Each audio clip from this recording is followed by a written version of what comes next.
औज़ुबिल्लाहिमिनश्शैतानिर्रजीम बिस्मिल्लाहिर्रहमानिर्रहीम। अस्सलाम वालेकुम डियर स्टूडेंट। तो स्टूडेंट हमने 6.1 से लेके 5 तक कंप्लीट कर ली। आज हम 6.6 स्टार्ट करेंगे जिसमें हम रियल वर्ल्ड प्रॉब्लम के बारे में सीखेंगे। तो इसमें जो है वो ट्रिग्नोमेट्रिक रेशियोज़, आइडेंटिटीज़ और पाइथागोरस थ्योरम्स के बारे में बेसिक जो वैल्यूज़ आप लोगों ने डेफिनेशन पढ़ी हुई हैं, कॉन्सेप्ट पढ़े हैं, वो इसमें यूज़ होंगे। इसके अलावा एक दो कॉन्सेप्ट और इसमें मज़ीद आएंगे। तो चलिए स्टार्ट करते हैं जी आज एक्सरसाइज 6.6 को। तो 6.6 में देखें जी, पहला कॉन्सेप्ट है angle of elevation and angle of depression. यहाँ पे एक बिल्डिंग दिखाई जा रही है एक डायग्राम में। तो यहाँ पे एक पॉइंट ए है। पॉइंट ए से अगर आप ऊपर की तरफ देख रहे हैं तो जो इधर एंगल बनेगा उसको, यानी ये इस लाइन को हॉरिजॉन्टल लाइन या आई लेवल कहा जाएगा। यानी आप आई लेवल से ऊपर की तरफ देखेंगे तो एंगल ऑफ एलिवेशन कहलाएगा, और आई लेवल से नीचे की तरफ देखेंगे तो एंगल ऑफ डिप्रेशन कहलाएगा। तो इसके अलावा जो कॉन्सेप्ट हैं वो वही हैं सारे। तो स्टार्ट करते हैं जी एक्सरसाइज। क्वेश्चन नंबर 1 देखें जी। यहाँ पे बताया जा रहा है the angle of elevation of the top of a flag post. यानी एक फ्लैग की पोस्ट है जो कि एंगल ऑफ एलिवेशन जो है वो किसी भी पॉइंट से on the ground level 40 metre away from the flag post is 60। यानी इनके लिए आपको डायग्राम बनानी पड़ेगी। यानी यहाँ पे बताया जा रहा है कि जो है वो आई लेवल से अगर जो फ्लैग की पोस्ट है उसको देखा जाए तो एंगल क्या बनता है ऊपर की तरफ, यानी ऊपर की तरफ एंगल ऑफ एलिवेशन होगा वो 60 डिग्री है। और उस पॉइंट से फ्लैग जो है वो 40 मीटर की दूरी पे। Find the height of the post, यानी जो पोस्ट है उसकी हमने हाइट फाइंड आउट करनी है। तो इसमें देखें जी, पहले क्वेश्चन में यहाँ पे बेस लेट कर लेंगे। जो बेस है यानी पॉइंट ए, किसी पॉइंट का जो है वो पोस्ट से बेस से जो है वो बेस के लिहाज से फासला, उसके फुट से फासला है उसने बताया 40 मीटर है। और एंगल ऑफ एलिवेशन यहाँ पे ये बताया जा रहा है 60। हमने एक्स मालूम करना है, ये एक्स यानी बी सी वो क्या है, हाइट ऑफ पोस्ट। तो इसको हमने मेंशन कर देना है जी, ऐसे लिख देना लेट बेस जो है वो ए बी डिस्टेंस कितना है जी 40 मीटर के बराबर है और ये 60 डिग्री के बराबर है। तो हाइट जो है पोस्ट की कितनी है हमने मालूम करनी है। तो हमने ऐसा फार्मूला, ऐसा trigonometric ratio sine cos ten use करना है जिसमें ये एक्स आ जाए। अब इसमें इसका पता है और इस स्लोप का हमें नहीं पता, तो इस स्लोप के बारे में उसने डिस्कस भी नहीं किया हुआ। तो यहाँ पे देखें 40 मीटर यानी परपेंडिकुलर और base.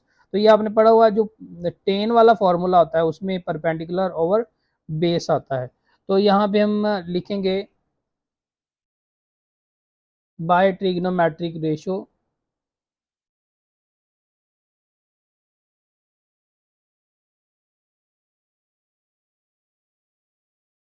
Bye using trigonometric ratio for triangle A B C. यानी टेन 60 डिग्री अगर हम अप्लाई कर दें, टेन 60 किसके बराबर होता है, परपेंडिकुलर डिवाइड बेस। परपेंडिकुलर है बी सी, बेस है A B, therefore B C is equal to x. B C x के इक्वल है, ए बी जो है वो 40 मीटर है। तो इसमें वैल्यूज पुट कर दीजिए, tan 60 degree will be equal to x divide 40 metre. अब टेन 60 की वैल्यू यहाँ पे आपने लिखनी है। तो ट्रिग्नोमेट्रिक रेशियोज में आपने पढ़ा हुआ है जो टेन 60 की वैल्यू क्या होती है, therefore tan 60 is equal to square root 3। तो यहाँ पे स्क्वायर रूट 3 लिख देंगे और ये इससे मल्टीप्लाई हो जाएगा। यानी यहाँ पे जो है वो स्क्वायर रूट 3 से ये आके मल्टीप्लाई होगी वैल्यू। तो मज़ीद इसकी इसकी हम कैलकुलेशन भी कर सकते हैं या इसको ऐसे ही लिख सकते हैं। तो स्क्वायर रूट 3 की वैल्यू अगर निकाली जाए तो ये हमारे पास आ जाएगी 1.73। और इसको अगर इससे मल्टीप्लाई किया जाएगा तो ये हमारे पास आ जाएगी value 69.2। This implies that height of post will be equal to 69.2 और इसका यूनिट मीटर है तो इसका भी यूनिट हम मीटर लिख देंगे। तो इससे आगे देखें जी, क्वेश्चन नंबर 2 में लिखा हुआ है N isosceles triangle has a vertical angle of 120 degree. एक आइसोसेलेस ट्राइंगल है, उसका वर्टिकल एंगल 120 है and a base of 10 centimetre long, उसकी बेस 10 सेंटीमीटर है। Find the length of its altitude, इसके एल्टीट्यूड की लेंथ हमने फाइंड आउट करनी है। तो यहाँ पे जो हमारे पास देखें जी आइसोसेलेस ट्राइंगल, ये ए सी डी आपके पास आइसोसेलेस ट्राइंगल है और इसमें यहाँ पे वर्टिकल एंगल जो है वो ए डी सी जो है वो एंगल 120 डिग्री है और बेस जो है वो ए सी की वैल्यू कितनी है 10 मीटर है। तो आइसोसेलेस ट्रायंगल में जो है वो एल्टीट्यूड हमने लेट कर लिया, वो किसके बराबर है बी डी, जो कि हमने फाइंड आउट करना है। अब आइसोसेलेस ट्रायंगल में एल्टीट्यूड क्या करता है, डिवाइड करता है एंगल और बेस को into two halves. So A B और बी सी 5 सेंटीमीटर के बराबर आ जाएंगे और ये वाला जो एंगल ए डी बी है यानी इधर वाला एंगल भी 60 हो जाएगा और ये वाला एंगल भी 60 हो जाएगा। हमने एल्टीट्यूड यानी बी डी फाइंड आउट करना है। तो किसी एक ट्रायंगल को हल कर ले, तो इसमें देखें ये 5 है, ये 60 डिग्री है, तो इसकी वैल्यू जो है ना हमें यहाँ पे एल्टीट्यूड की वैल्यू जो है ना हमने फाइंड आउट करनी है। इसका जो है वो हमें नहीं पता, तो इस साइड की वैल्यू जो है ना यहाँ पे नहीं दी हुई, यानी जो साइड अगर एक साइड की वैल्यू दी होती तो आप जो है वो इसमें पाइथागोरस थ्योरम अप्लाई कर सकते थे या फिर इसके अलावा जो ट्रिग्नोमेट्रिक रेशो है वो भी अप्लाई की जा सकती थी। तो इसमें देखें जी यहाँ पे अगर हम ट्राइंगल देखें बी डी सी, ये एंगल है, इस एंगल के लिहाज से ये ऑपोजिट होगा, ये परपेंडिकुलर हो गया और बी डी हमने मालूम करना है तो ये क्या आ जाएगी बेस आ जाएगी। तो इन दोनों की रेशो हम अप्लाई कर देंगे और ये 60 आ जाएगा, यानी सेम हम जो है वो पिछले क्वेश्चन वाला फार्मूला अप्लाई कर देंगे और यहाँ पे लिखेंगे in triangle B D C या बी सी डी का है या बी डी सी, तो यहाँ पे लिखेंगे for triangle B D C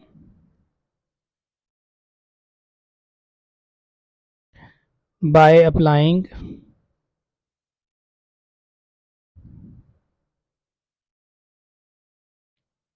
trigonometric ratio, यानी हम टेन 60 डिग्री अप्लाई करेंगे। टेन 60 के लिहाज से ये परपेंडिकुलर है, यानी पहले फार्मूला लिख दें परपेंडिकुलर डिवाइड बेस। यहाँ पे परपेंडिकुलर जो है वो यहाँ देखें जी यहाँ पे बी सी है और बेस जो है वो बी डी है। बी डी हमने फाइंड आउट करना है और बी सी की वैल्यू जो है यहाँ पे क्या है, therefore B C is equal to 5। तो टेन 60 हमारे पास क्या आ जाएगा 5 divide B D, therefore tan 60 is equal to square root 3। तो यहाँ पे बी डी जो है यहाँ पे पहले इसकी वैल्यू लिख दें स्क्वायर रूट 3, उसके बाद यहाँ पे बी डी इधर आ जाएगा और बी डी स्क्वायर रूट 3 की जगह पे आ गया 5 डिवाइड स्क्वायर रूट 3। तो स्क्वायर रूट 3 की वैल्यू हमने पिछले क्वेश्चन के अंदर भी निकाली थी, तो क्या आई थी 1.73। तो 5 डिवाइड 1.73, अब 5 को 1.73 से जो है वो डिवाइड कर देंगे, तो इसको डिवाइड करें तो हमारे पास आंसर आ जाता है जी 2.89।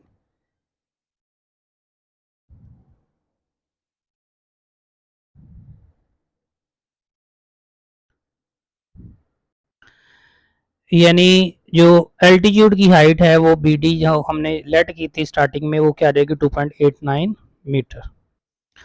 इससे आगे क्वेश्चन नंबर 3 है। क्वेश्चन नंबर 3 में बताया जा रहा है कि एक ट्री जिसकी हाइट 72 मीटर है, इसी पॉइंट से जो है ना वो एंगल ऑफ एलिवेशन कितना बनेगा अगर वो पॉइंट जो है वो ट्री के फुट से 100 मीटर के फासले पर है। तो यहाँ पे हम लेट कर लेंगे हाइट ऑफ ट्री जो है वो डायग्राम के मुताबिक बी सी 72 मीटर है distance of tree from the point, tree का डिस्टेंस किसी पॉइंट से ए से जो कि ए बी 100 मीटर के बराबर है। हमने एंगल ऑफ एलिवेशन मालूम करना है, एंगल ए। तो यहाँ पे हम देखेंगे, यहाँ पे जो परपेंडिकुलर और बेस की वैल्यू दी गई है तो इनके दरमियान में ट्रिग्नोमेट्रिक रेशो क्या बनती है, टेन वाली। तो यहाँ पे लिखेंगे by using trigonometric ratio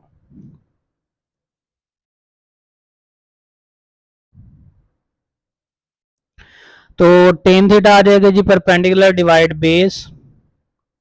perpendicular की वैल्यू यहाँ पे बी सी है, बेस यहाँ पे ए बी है।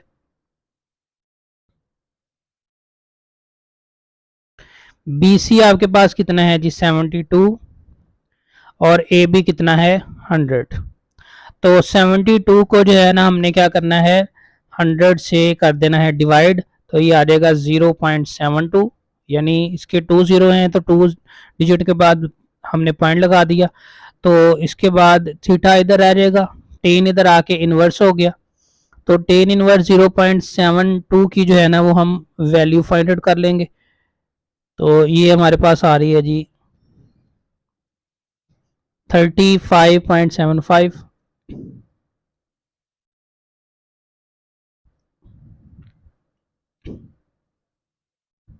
This implies that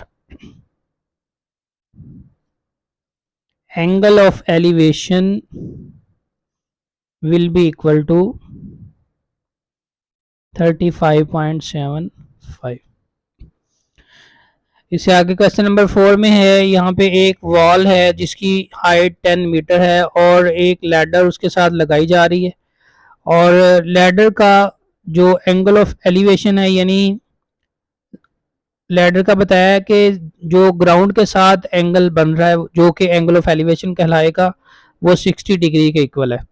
तो हमने मालूम करना है कि लैडर की लेंथ कितनी होगी। तो यहाँ पे हम लेट लिखेंगे, let height of wall BC है जो कि 10 मीटर है, angle of elevation angle A हमने मालूम करना है, एंगल ए या measurement of angle A sorry ये दिया गया 60 डिग्री। हमने मालूम क्या करना है, लेंथ मालूम करनी है लेडर की। तो सेम 10 वाला ही इसमें रेशो यूज होगी, तो लिखेंगे by using trigonometric ratio, by using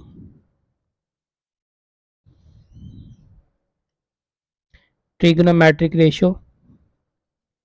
तो ट्रिग्नोमेट्रिक रेशो यहाँ पे आ जाएगी 10 60 degree which is equal to perpendicular divide base, perpendicular is equal to BC, base is equal to AB।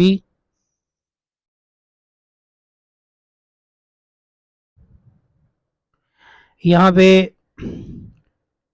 A B हमने मालूम नहीं करना था, हमने मालूम करनी है हाइपोटेनियस। तो यहाँ पे हम 10 की बजाय साइन वाला यूज करेंगे, और यानी ये वाली रेशियो यूज नहीं होगी, हम यहाँ पे यूज करेंगे साइन 60 जो कि परपेंडिकुलर डिवाइड हाइपोटेनियस के बराबर होता है। परपेंडिकुलर डिवाइड हाइपोटेनियस, परपेंडिकुलर हमारे पास है जी BC और हाइपोटेनियस है CA। BC जो है वो किसके इक्वल है 10 के, और CA जो है वो या AC जो है वो हमारे पास क्या है हाइट लेंथ ऑफ लैडर जो कि हमने लेट की हुई है। तो यहाँ पे साइन 60 की वैल्यू हम लिखेंगे, साइन 60 की वैल्यू हमारे पास बनती है square root 3 divide 2। This implies that square root 3 divide 2 will be equal to 10 divide CA। तो CA स्क्वायर रूट 3 की जगह पे चला गया, 2 आके 10 से मल्टीप्लाई हो जाएगा और स्क्वायर रूट 3 इसके बदले में आ जाएगा। तो CA 10 को 2 से मल्टीप्लाई करें 20, स्क्वायर रूट 3 का स्क्वायर रूट निकाला 1.73। उसके बाद हमने 20 को जो है वो 1.73 से करना है डिवाइड। तो डिवाइड करने से हमारे पास वैल्यू आ रही है जी 11.56। 11.56 इसका यूनिट मीटर है, तो इसका यूनिट भी क्या आ जाएगा metre. So length of ladder will be equal to 11.56 meter. Next है जी question number 5. A lighthouse tower is 150 metre high from the sea level. एक टावर जो है वो 150 मीटर हाई है सी लेवल से. The angle of depression from the top of the tower to a tower ship is 60 degree. जो angle of depression है किसी भी टॉप ऑफ द टावर का शिप से जो है वो कितना है, 60 डिग्री है. Find the distance between the ship and the tower. Ship और टावर के दरमियान में कितना डिस्टेंस है ये हमने मालूम करना है. तो यहाँ पे लेट कर लेंगे हम. लेट हाइट ऑफ टावर जो है ना वो हमारे पास कितनी है, जो कि डायग्राम में बी सी के इक्वल 150 मीटर है. और एंगल ऑफ डिप्रेशन जो है वो कितना है, 60 डिग्री. यानी इस टावर से लेके यहाँ पे इस पॉइंट के ऊपर शिप है, तो यहाँ पे जो एंगल बनता है एंगल ऑफ डिप्रेशन वो है 60. तो अब डायग्राम में ऑपोजिट एंगल जो है वो क्या होते हैं, सेम होते हैं, जो कि इस यहाँ पे आपने लिख देना है. डिस्टेंस जो है शिप और टावर के दरमियान में ये हमने ए बी मालूम करना है जिसको एक्स कहा गया. तो opposite angle are same, so measurement of angle will be equal to 60. तो यहाँ पे अब इस 60 के लिहाज से हम इन दोनों रेशियोज को देखेंगे. ये परपेंडिकुलर है, ये बेस है, तो इनमें जो है वो ट्रिग्नोमेट्रिक रेशियो कौन सी अप्लाई होगी, 10 वाली. So by trigonometric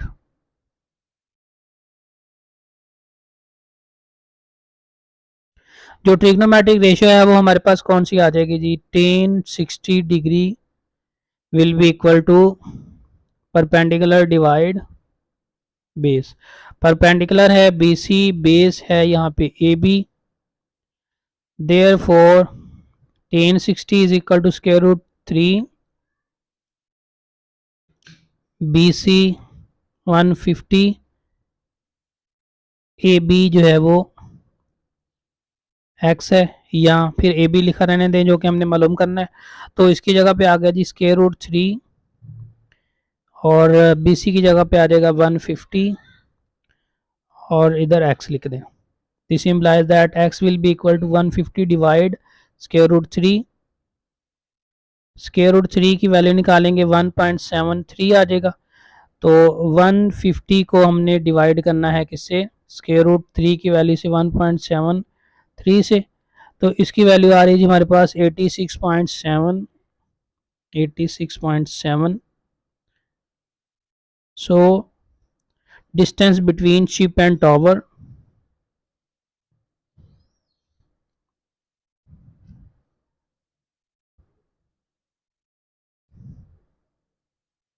will be equal to 86.7 metre. अगला क्वेश्चन नंबर 6 है. इसमें देखें जी, measure of an angle of elevation of a top of a pole is 15 degree. जो measure of angle of elevation है किसी भी पोल का वो है 15 degree from a point on the ground. Is walking 100 metre towards the pole. यानी पहले वो एक पॉइंट पे कोई भी पॉइंट है और फिर वो मूव करवाया जाता है इस पॉइंट से दूसरे पॉइंट की तरफ, पोल की तरफ. 100 मीटर का डिस्टेंस कवर करने के बाद जो एंगल फाउंड हुआ वो कितना है, 30 degree. Find the height of the pole. Pole की हाइट कितनी होगी ये हमने फाइंड आउट करनी है. तो इसकी डायग्राम बनाएंगे. ये दो पॉइंट हमारे पास हो गए, पॉइंट ए और पॉइंट बी. तो यहाँ पे हम लिखेंगे let angle of elevation from point A 15 degree and angle of elevation from point B 30 degree. A और बी का डिस्टेंस जो है वो 100 मीटर है. Distance of point B from pole x के इक्वल है जो कि बी सी हमने फाइंड आउट करना है. और हाइट ऑफ पोल जो है वो, यानी इसका हमें एक्स का नहीं पता, तो इसके अलावा जो हाइट ऑफ पोल है ये सी डी, ये बेसिकली हमने इस क्वेश्चन की फाइंड आउट करनी है. तो यहाँ पे दो ट्रायंगल बन रहे हैं जी. एक हमारे पास है बी सी डी और दूसरी है ए सी डी. तो पहले इस ट्रायंगल को हल करेंगे और एक्स की वैल्यू जो है ना हम लिखेंगे, यहाँ पे लिखेंगे for triangle B C D. तो इसके लिए देखें जी, इन दोनों के दरमियान में रिलेशन क्या आ रहा है, tan 30 degree will be equal to perpendicular divide base. Perpendicular की वैल्यू h है, बेस की वैल्यू x है। देयर फोर टेन 30 जो है वो आपके पास कितना आ जाएगा, टेन 30 की वैल्यू अगर हम डायरेक्ट लिखें तो टेबल की मदद से तो 1.√3 होता है। तो क्योंकि हमने यहाँ पे पॉइंट्स में इसकी वैल्यू फाइंड आउट करनी है तो हम पॉइंट में इसकी कैलकुलेटर से वैल्यू निकालेंगे जो कि 0.577 आती है, 0.5773।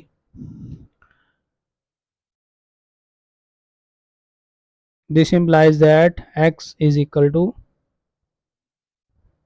यानी एक इसकी जगह पे आ जाएगा और हाइट यहाँ पे आ गई हमारे पास, तो ये आगे जी 0.5773। वैसे इसकी वैल्यू कितनी आती है, square root 1 divide square root 3। तो यहाँ पे ये 0.5773 है तो इसको आप 1 डिवाइड 0.5773 लिख के एच लिख सकते हैं। 1 को इसे डिवाइड करें तो ये आपके पास आ जाएगा 1 डिवाइड 73 हाइट आ गई। इसके अलावा अगर डायरेक्ट कैलकुलेट जो हम टेबल वाली वैल्यू लिखते तो ये 1 डिवाइड स्क्वायर रूट 3 हो जाता है और ये एच से मल्टीप्लाई हो जाता है, एक्स इधर आ जाता है तो तब भी उसकी वैल्यू स्क्वायर रूट 3 की वैल्यू वही है। ठीक है जी, तो आप इसको उस फॉर्म में भी लिख सकते हैं। तो ये हमारे पास आ गई एक्स की वैल्यू एच की फॉर्म में, x is equal to 1.73 h की इक्वल आ गया। तो अब हम जो है वो ट्रायंगल सॉल्व करेंगे ए सी डी। यहाँ पे हम लिखेंगे for triangle A C D. इसके लिए टेन का फॉर्मूला लिखेंगे, टेन 15 परपेंडिकुलर डिवाइड बेस। अब परपेंडिकुलर जो है वो सी डी के ही इक्वल है और बेस जो है यहाँ पे क्या है, ए सी है। अब यहाँ पे देखें ए सी जो है वो किसके बराबर है, A B plus B C and A B is equal to 100, B C is equal to x. तो इसकी वैल्यू जो है ना हम यहाँ पे इसमें पुट कर देंगे। सी डी जो है हमारे पास किसके बराबर है, एच के इक्वल है। This implies that tan 15 degree will be equal to H divide 100 plus x. तो यहाँ पे हम x की जो है वो वैल्यू यहाँ पे लिख देंगे। x की वैल्यू हमें पीछे निकाली है वो क्या थी, x is equal to 1.73 h की फॉर्म में, तो इसकी जगह पे इसकी वैल्यू लिख देंगे एंड 10 15 की वैल्यू लिख देंगे। कैलकुलेटर से इसकी वैल्यू निकालेंगे तो ये आएगी 0.2679। This implies that 0.2679 h divide 100 plus 1.73 h आ गया। अब ये इससे मल्टीप्लाई हो जाएगा, यानी 0.2679 से मल्टीप्लाई होगा 100 plus 1 divide 73 h is equal to h आ जाएगा। इसको मल्टीप्लाई करें, 100 पहले इससे मल्टीप्लाई होगा तो ये 26.79 आ जाएगा। फिर 0.2679 को 1.73 से मल्टीप्लाई कर देंगे तो 1.73, तो ये हमारे पास आ जाएगा 0.4635, 0.4635 एच की फॉर्म में।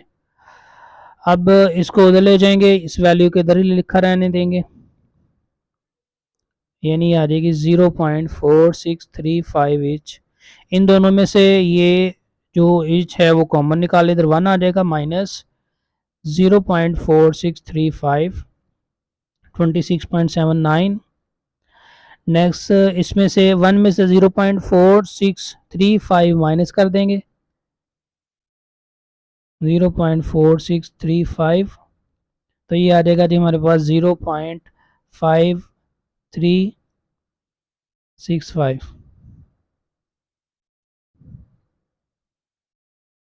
और यहाँ पे एच इधर आ जाएगा और ये वैल्यू 26.79 डिवाइड 0.5365 आ जाएगी। तो इसको डिवाइड करेंगे जी, डिवाइड करने से आ रहा है इसकी वैल्यू 49.9। इसको राउंड ऑफ कर लेंगे, तो राउंड ऑफ करने से हमारे पास इसका आंसर आ जाएगा 50। और ये है हाइट ऑफ पोल, और यहाँ पे जो हमारे पास जो यूनिट दिया गया था वो मीटर में था, तो यहाँ पे मीटर लिख देंगे। So height of pole will be equal to 50 metre. Next है जी क्वेश्चन नंबर 7 में बताया जा रहा है एक टावर है जिसकी हाइट जो है वो 300 मीटर है, और उससे उससे ऑपोजिट साइड पे जो है ना सन उसके ऊपर फॉल हो रहा है, उसकी लाइट फॉल हो रही है, तो उसका जो शेडो बन रहा है, इस टावर का शेडो बन रहा है, और किसी पॉइंट पे जाके जो है वो उसका डिस्टेंस जो है वो 450 मीटर है, यानी 450 मीटर तक उसका शेडो जा रहा है। तो एंगल ऑफ एलिवेशन जो है ना वो सन की हमने मालूम करनी है पॉइंट बी से क्या होगी। तो यहाँ पे हम ट्रिग्नोमेट्रिक रेशियो अप्लाई करेंगे, यहाँ पे लिखेंगे बाय ट्रिग्नोमेट्रिक रेशियो।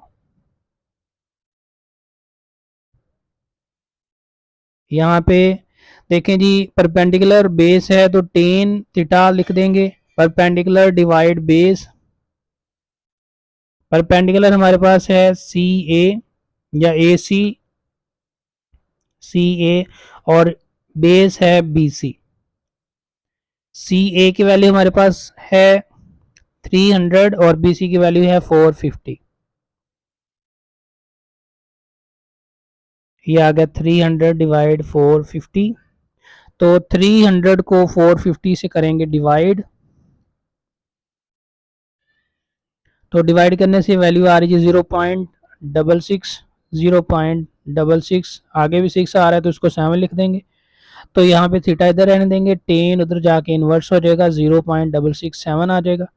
तो टेन के इन्वर्स में वैल्यू जो है ना वो मैंने आप लोगों को निकालनी सिखाई हुई है, दोबारा से यहाँ पे रिपीट करवा देता हूँ। शिफ्ट का बटन दबा के आपने टेन का बटन दबाना है, तो स्क्रीन के ऊपर आपको टेन इन्वर्स लिखा हुआ नज़र आ जाएगा, उसके बाद वैल्यू लिखनी है 0.667, इक्वल का बटन दबाएंगे तो वैल्यू यार हमारे पास आ रही है जी 33.7, 33.7 degree. So angle of elevation of sun will be equal to 33.7 degree. Question number 8 आगे, यहाँ पे सेम वो जो अभी हमने पीछे क्वेश्चन किया 6 वाला उसकी तरह का है, इसकी स्टेटमेंट जरा देख लेते हैं जी। Measure of angle of elevation of the top of a cliff is 25 degree, यानी measure of angle of elevation है किसी पॉइंट से क्लिफ की 25 डिग्री है। On walking 100 metre towards the cliff, 100 metre cliff की तरफ अगर मूव करें तो मेजर ऑफ, वहाँ पे वर्ड पोस्ट का यूज, पोल का यूज हो गया 6 में, इसमें क्लिफ का यूज हो गया, बाकी सेम वही स्टेटमेंट दी गई है और वैल्यूज चेंज हो गई है। वहाँ पे एंगल 15 और 30 था, यहाँ पे 25 और 45 है, तो दूसरे पॉइंट पे जाने के बाद इसका एंगल जो है वो 45 आ जाता है। हमने जो क्लिफ की हाइट है वो फाइंड आउट करनी है, सेम वही प्रोसीजर हम यहाँ पे अप्लाई करेंगे। तो ट्राइंगल पहले हम हल करेंगे, पहले ये लिख लेंगे जी, ये पॉइंट ए पॉइंट बी, दरमियान में डिस्टेंस 100 मीटर, ये दोनों एंगल लिखे, क्लिफ की हाइट सी डी लिखी, लेट लिखना है angle of elevation from point A, angle of elevation from point B, distance A B is equal to 100, height of cliff C D will be equal to h, distance of point B from the cliff B C x है, ये हमने लिख दिया। यहाँ पे हम लिखेंगे for triangle B C D, B C D triangle के लिए बाय मैट्रिक रेशो। तो यहाँ पे 1045 अप्लाई करेंगे। 1045 जो है वो परपेंडिकुलर डिवाइड बेस है। परपेंडिकुलर एच के इक्वल है, बेस यहाँ पे एक्स के इक्वल है।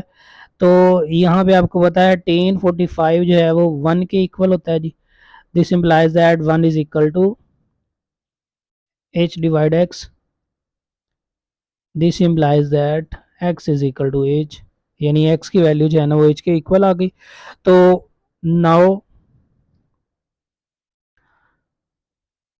Now for triangle A C D, अब बड़ी ट्राइंगल के ऊपर अप्लाई करेंगे टेन का फार्मूला। ए सी डी जो 1025 डिग्री है उसके लिहाज से perpendicular divide base. Perpendicular H के इक्वल है, बेस जो है ना यहाँ पे ए सी के इक्वल है। अब यहाँ पे हम लिख देंगे जी therefore A C is equal to A B. Diagram के मुताबिक ए सी जो है वो A B plus B C है। ए बी 100 है और बी सी क्या है, एक्स है। This implies that 1025 degree will be equal to H divide 100 plus x. अब यहाँ पे x की वैल्यू हम लिख देंगे h की इक्वल है, जो कि हमने पहली ट्राइंगल से डिफाइंड की। तो इसका क्या मतलब हो जाएगा, 1025 degree is equal to h divide 100 plus h। अब यहाँ पे 1025 की वैल्यू हम निकाल लेंगे। तो 1025 आपके पास आ जाएगा जी 0.4663। यहाँ पे लिख देंगे 1025 is equal to 0.4663. This implies that 0.4663 is equal to h divide 100 plus h। Cross multiplication से ये इधर जाएगा 0.4663 और ये वैल्यू इसके साथ ब्रैकेट में लिख देंगे। इसको उधर मल्टीप्लाई करेंगे तो ये 0.4663, तो एक मरतबा इसको ऐसे लिख देते हैं। लें जी, ये 100 से मल्टीप्लाई करना था तो ये आ जाएगा 46.63। ये इससे मल्टीप्लाई होगा 0.4663 एच आ जाएगा इज इक्वल टू एच। यहाँ पे 46.63 इधर आ गया और एच में से ये माइनस कर देंगे 0.4663 एच। इन दोनों में से एच कॉमन आ गया तो बाकी आया जी 1 माइनस 0.4663 और इधर आपके पास 46.63 आ गया। अब 1 में से 0.4663 हमने माइनस कर देना है। तो माइनस करने से हमारे पास आ जाता है 0.5337, 0.5337 46.63। ये वैल्यू इससे डिवाइड कर देंगे, यानी जो हाइट है क्लिफ की वो क्या आएगी 46.63 डिवाइड 0.5337। तो इनको डिवाइड करने से आ रहा है जी 87.37। सो यहाँ पे लिखेंगे height of cliff. So height of cliff is equal to 87.37। इसका यूनिट मीटर है तो इसका यूनिट भी मीटर लिख देंगे।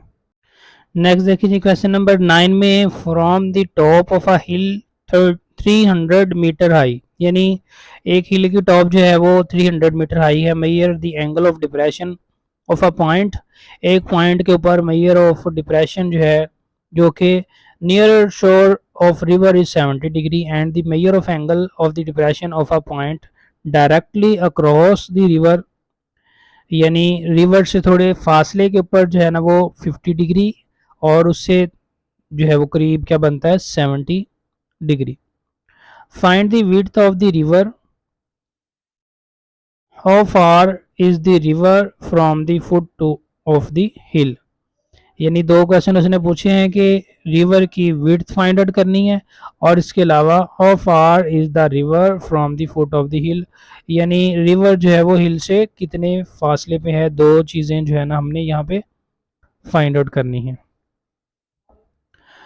तो यहाँ पे लेट कर लेंगे। हाइट ऑफ हिल जो है वो सी डी के इक्वल है जो कि 300 है। एंगल ऑफ डिप्रेशन जो है वो बी पॉइंट का जो है वो कितना है 70 डिग्री।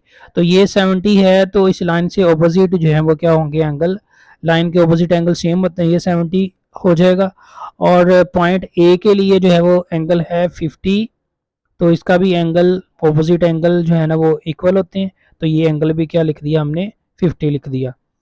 तो विड्थ ऑफ रिवर जो है वो BC हमने मालूम करनी है, और distance of point two nearer सोर ऑफ रिवर जो है ना वो डिस्टेंस ऑफ नियरर पॉइंट हमने फाइंड आउट करना है। एक्स और वाई दोनों ही वैल्यू फाइंड करनी है। तो पहले हम छोटी ट्राइंगल जो BCD है यहाँ पे अप्लाई करेंगे 70 डिग्री के लिहाज से। यहाँ पे हम लिखेंगे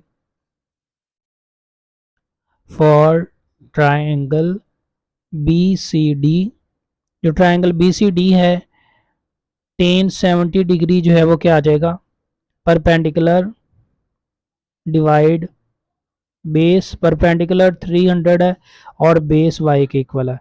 तो यहाँ पे हम टेन 70 की जो है ना वो वैल्यू कैलकुलेट करेंगे। तो टेन 70 हमारे पास आ जाता है, tan 70 will be equal to 2.747, यानी ये आ रहा है 2.747। This implies that 2.747 will be equal to 300 divide y किसके इक्वल होगा 300 डिवाइड 2.747। तो 300 को डिवाइड कर देंगे हम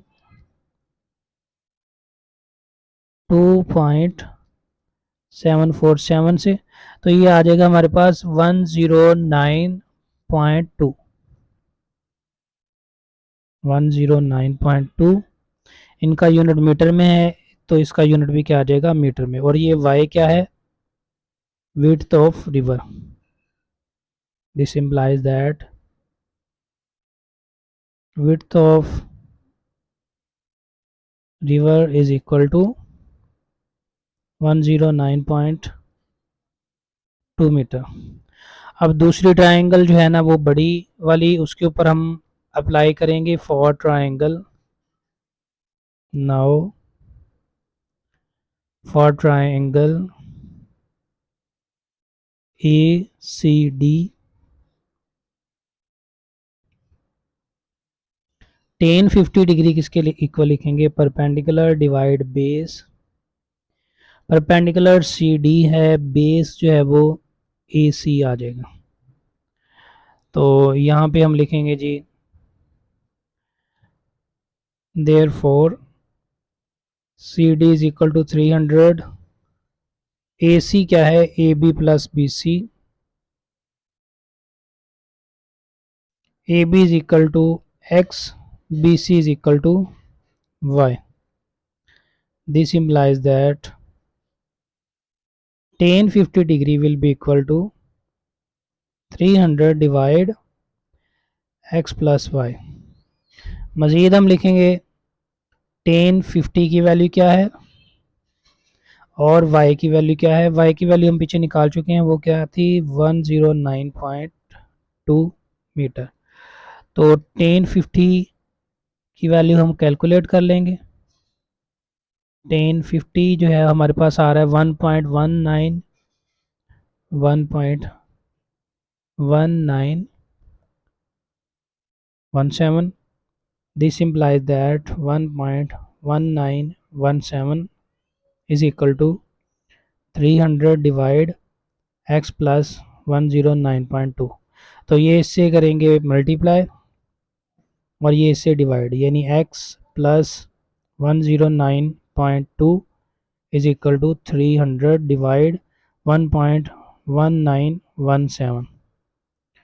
तो 300 को अब हमने करना है डिवाइड इससे 1.1917।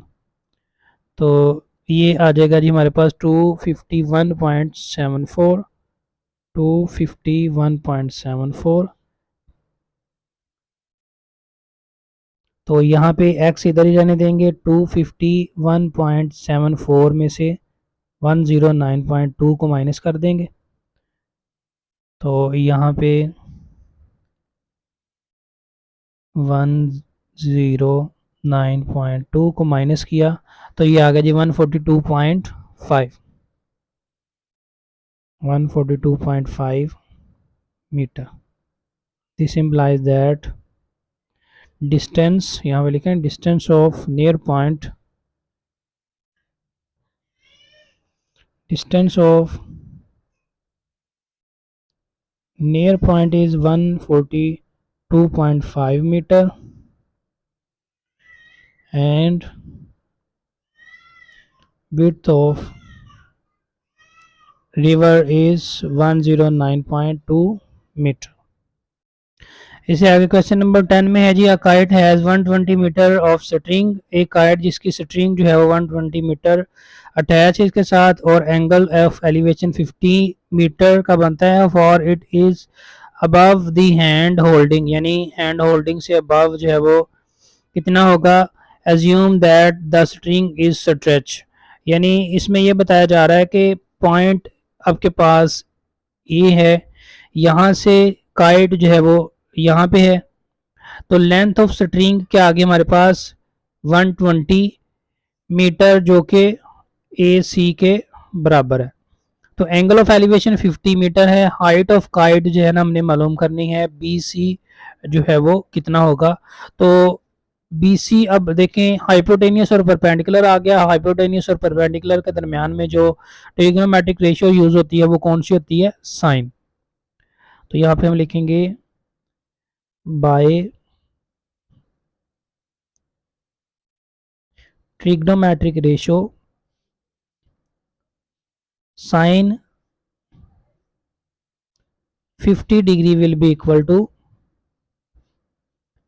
परपेंडिकुलर डिवाइड हाइपोटेनियस, परपेंडिकुलर है जी बी सी, हाइपोटेनियस है A C,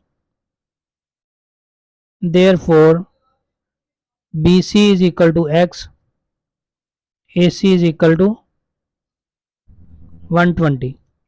This implies that sin 50 degree will be equal to x divide 120। अब sin 120 की वैल्यू हम मालूम कर लेंगे, साइन 50 डिग्री की वैल्यू हमारे पास आ रही है जी 0.766, यहाँ पे लिखेंगे therefore sine 50 degree is equal to 0.766। This implies that 0.766 is equal to x divide 120। अब x इधर आ गया, 0.766 को 120 से मल्टीप्लाई कर देंगे,